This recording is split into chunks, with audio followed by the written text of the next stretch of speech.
Aktivitas hari ini kita mau perbaiki kompor induksi, sekaligus nanti kita bedah cara kerjanya. Mereknya itu si Prus, tipenya KL0071. Di toko online ada yang mereknya pakai S, ada yang pakai Z. Ya, Mister PS nggak tahu apakah ini masih barang yang sama. Kalau tipenya sama, KL0071. Link pembelian oranye hijau ada di deskripsi ya. Sekarang kita coba dulu.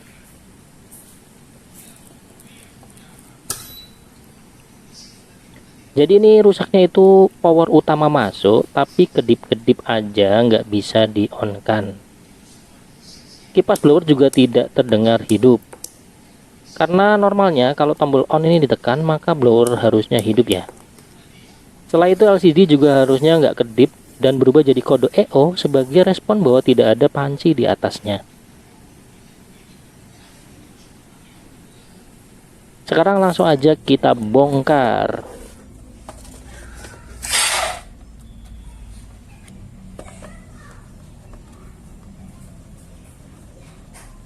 Lepas soket panel sebelum diangkat. Sebelum jauh kita pelajari dalaman wiring dan cara kerjanya. Kita akan fokus ke area panel dulu ya, karena ini rusaknya ditekan on tapi nggak hidup. Nah, ini dua alat tempur favorit Mister PS, murah tapi bagus. Video reviewnya klik link tag di atas ya.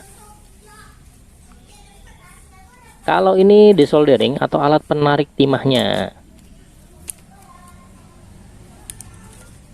Video reviewnya klik link tag di atas juga. Link pembelian alat ini ada di deskripsi. Makanya gampang banget dan langsung bersih. Yang pertama kita pastikan tombol on off nya dulu ya. Buat eliminasi ini panelnya yang rusak apa tombolnya saja.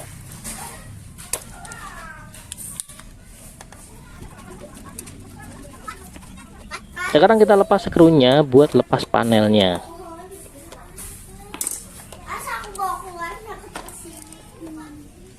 Dengan alat tadi gampang banget ya copot tombol ini, hasilnya juga bersih, tidak merusak jalur PCB.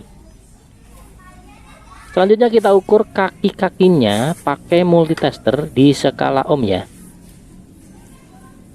Pilih selektor di skala ohm yang kali 1 boleh.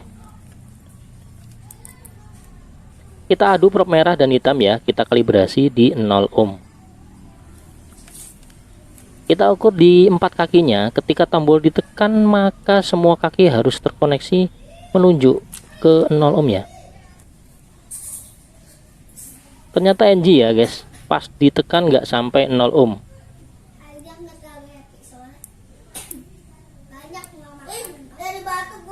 Kita belikan aja yang baru tombolnya.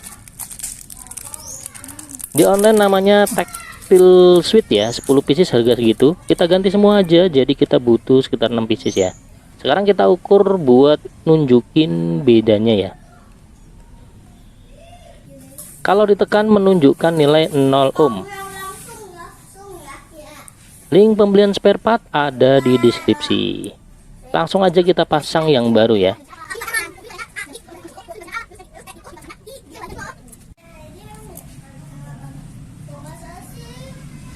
Lanjut kita pasang soket panelnya, kita tes.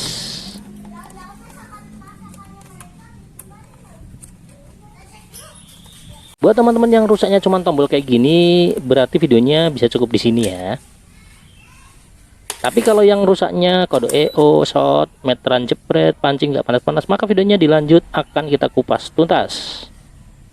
Sekarang tombol sudah fungsi, blower nyala dan muncul kode EO sebagai respon nggak ada panci. Sebelum kita bongkar, pahami dulu perbedaan kompor listrik elemen dan listrik induksi. Elemen menggunakan elemen pemanas. Kalau yang induksi, kompor listrik induksi ini menggunakan koil atau kumparan atau induktor ya. Kompor listrik elemen bisa menggunakan panci tipe apa aja. Nah, kalau kompor listrik induksi hanya panci berbahan ferromagnetik. Ketika kompor listrik elemen dibeli listrik ya, maka elemen akan berpijar menjadi panas. Panas dari elemen inilah yang dijadikan untuk memasak. Kalau kompor induksi, listrik yang diosilasi masuk ke koil, membuat putaran medan magnet. Sehingga ketika ada benda ferromagnetik berada di atasnya, benda ferromagnetik akan menjadi panas. Kenapa? Karena ada arus putaran atau eddy current ya. Nah, arus eddy yang mengalir dalam peralatan masak menghasilkan panas karena resistansi bahan tersebut ya. Sehingga panas inilah yang dipakai untuk memasak. Menurut Mbah Google ini kompor induksi 15% lebih efisien dari kompor listrik elemen ya. Nah, sekarang kita coba pelajari wiringnya. Ini adalah tampak belakang dari modul osilasinya. Dan ini adalah koilnya. Dua kaki terhubung ke modul. Lalu yang kita garis batas ini adalah area programnya. Untuk kerusakan kita nggak berharap ya dari area ini ya, karena partnya banyak banget, ada di Iceburgen dan teman-temannya itu. Sisanya adalah area osilasi. Di sini ada dioda bridge dan ini kaki outputnya plusnya dan ini kaki negatifnya. Di sebelahnya ada IGBT dan ini kaki gate-nya. Lalu kaki C atau kolektor. Dan ini kaki E atau emitor. Sekarang perhatikan listrik disuplai dari sini. Lalu masuk ke dioda bridge untuk disearahkan atau didistribusikan. Untuk output plus dioda ternyata terhubung langsung dengan salah satu kaki koil ya. Dan output min dioda masuk ke IGBT di kaki emitor. Kolektor IGBT terhubung ke kaki koil yang lain. Nah, ketika area program memberi sinyal ke kaki gate di IGBT-nya, disinilah akan terjadi osilasi ya, dengan men-switching antara kaki E dan C dengan besaran sesuai arahan program. Begitulah kira-kira cara kerja sederhananya, sehingga komponen-komponen area inilah yang harus kita cek.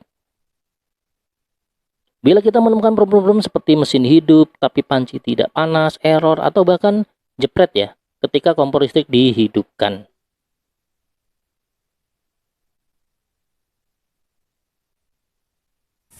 Oke, tadi itu teorinya ya. Sekarang kita praktek langsung. Untuk koil sendiri terbuat dari kawat email berlapis-lapis ya, yang digulung melingkar sedemikian rupa ya, yang akan menghasilkan putaran medan magnet ketika diberi listrik yang sudah diosilasi sebagaimana diterangkan di PPT tadi ya.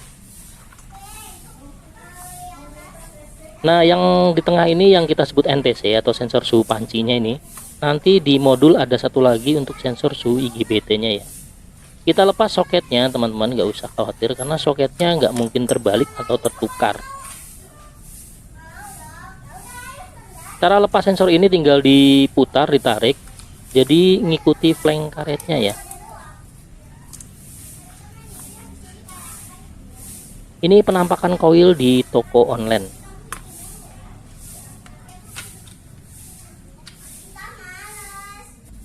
Selanjutnya kita lepas kabel powernya. Kalau yang ini boleh terbalik-balik ya, masangnya nggak masalah.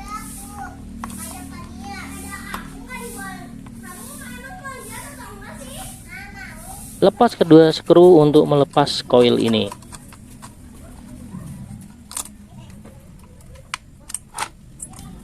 Lanjut kita lepas skru modulnya.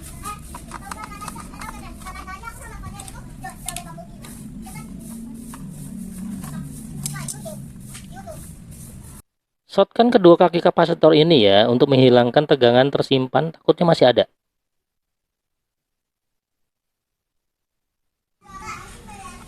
Oke, kita foto dulu ya. Nah, ini koilnya, ini panelnya, ini modul, ini blowernya, ini NTC suhu panci, terus ada nanti NTC yang suhu di IGBT ya. Untuk jalur-jalurnya tadi udah kita terangkan jelas ya di PowerPoint-nya ya. Sekarang kita akan lepas komponen-komponen utama osilasinya dan menunjukkan cara ngukurnya.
Ini dia komponen-komponen penting area oscilasi ya. Ini ada NTC, ini ada kapasitor 0,2 mikrofarad.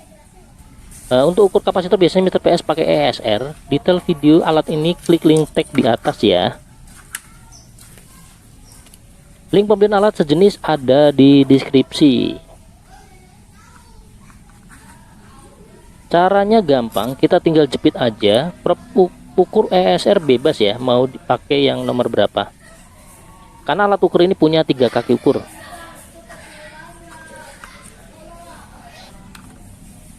Di badannya tertulis 0,2 mikrofarad atau 200 nanofarad.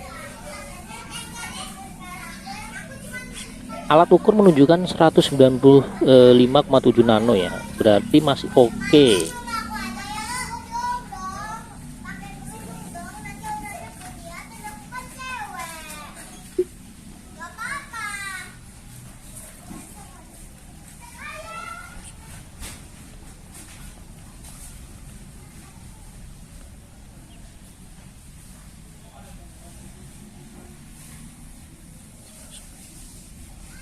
Kapasitor yang satunya lagi itu 5 mikrofarad atau 5000 nanofarad ya.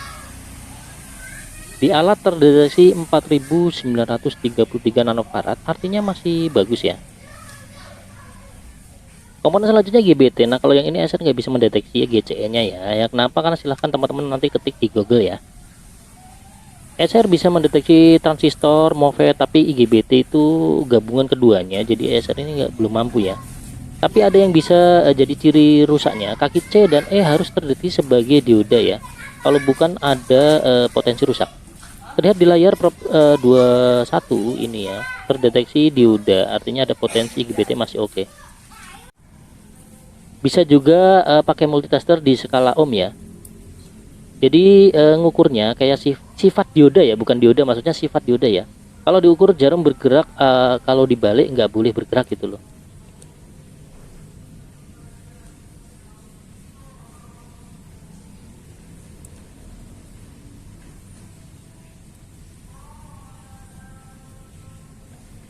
Ini masih terdeteksi kayak fungsi dioda gitu ya.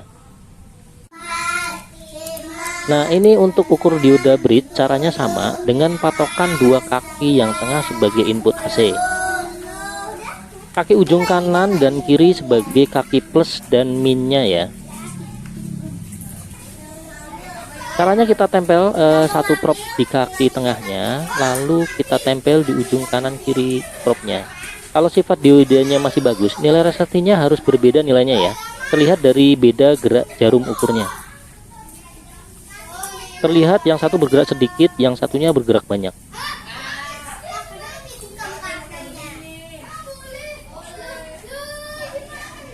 Lakukan hal yang sama dengan kaki tengah yang satunya.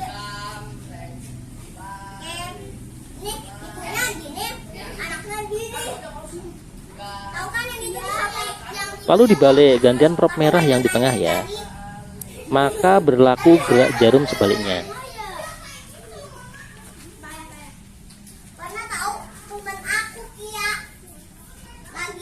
Ini menunjukkan potensi dioda masih oke.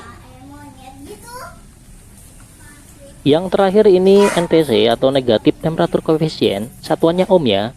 Ini ada 2. Dipasang di tengah koil 1 dan yang satunya di modul di IGBT-nya ya.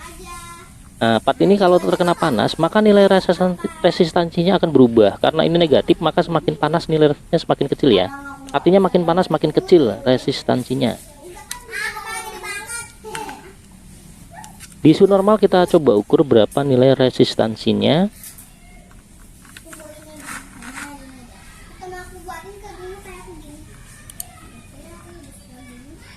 Nah, terukur 85k ohm ya. Jadi 85.000 ohm. Nah, cara tesnya kita bisa pakai multitester di skala ohm kali 1000 ya, agar terlihat nanti gerak jarumnya.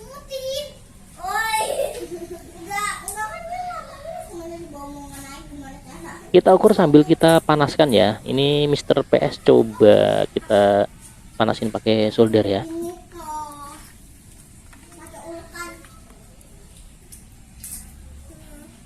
Sambil dilihat jarumnya. Nah, disentuh-sentuh manja aja, hati-hati kena tangan ya guys. Nah, terlihat jarum turun menandakan resistansi menjadi lebih kecil atau menurun ya. Nah, artinya sensor ini masih oke. Lakukan hal yang sama pada NTC yang satunya ya.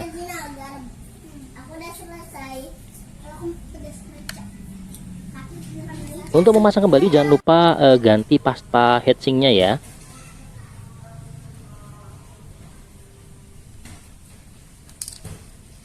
Nah, teman-teman jangan salah persepsi ya, pasta ini bukan penahan panas. Justru sebaliknya, dia sifatnya menghantar panas yang baik. Dia mempercepat panas merambat kalau pasangannya dengan heatsink ya, maka panas akan cepat dirambatkan ke heatsink. Kalau dipasang ditempel di komponen lain, berarti agar panas cepat terdeteksi, sehingga pembacaannya menjadi akurat.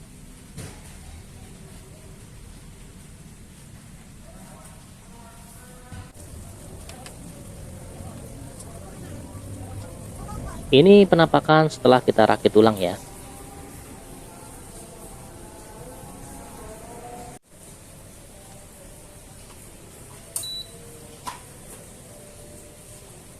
Untuk kompor induksi yang perlu diperhatikan tak kalah penting adalah pancinya ya guys.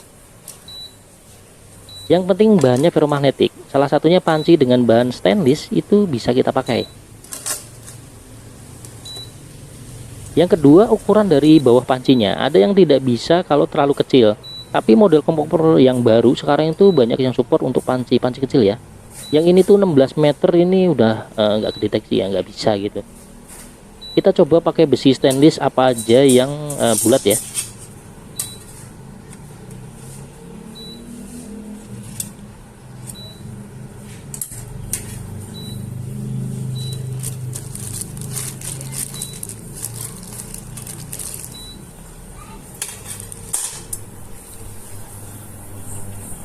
Terdeteksi ya, di panel EO nya hilang.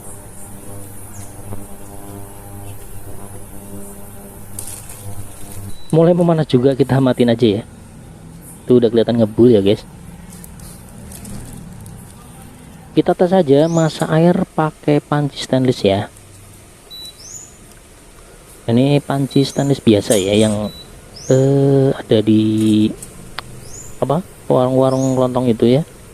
Pokoknya yang stainless. Ini meskipun tidak ada tulisan untuk kompor induksi, untuk kompor-kompor stainless seperti ini sudah bisa dipakai ya, karena dia bahannya itu ferromagnetik. Nah, ini pokoknya kita cepetin aja. Kita akan menunjukkan bahwasanya kompor induksi ini sudah normal berfungsi ya. Nah, mudah-mudahan videonya bisa bermanfaat buat teman-teman semua. Jangan lupa klik tombol subscribe, klik gambar lonceng juga, dan tetap semangat.